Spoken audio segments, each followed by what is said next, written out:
This video presents KETCHAN's fully automated rotary induction brazing system equipped with an intelligent filler feeding module, engineered specifically for high-volume production of refrigeration and HVAC copper tube assemblies. The process begins as each station indexes into position. The induction coil delivers controlled, localized heating, raising the joint to the exact activation temperature required for capillary-driven brazing. The automated feeding unit precisely dispenses the filler alloy at the ideal moment, ensuring consistent alloy volume and repeatable wetting behavior. As the filler melts, it flows uniformly into the joint gap, forming a fully penetrated and structurally reliable bond. Once cooled, every braze joint exhibits a bright, smooth, and fully filled appearance, a result of accurate thermal profiling, closed-loop temperature control, and mechanical repeatability built into the system.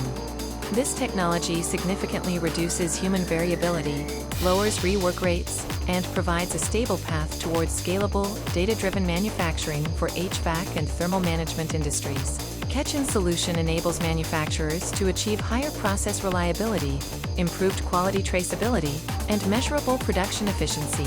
Welcome to visit our website or contact us for more customized information.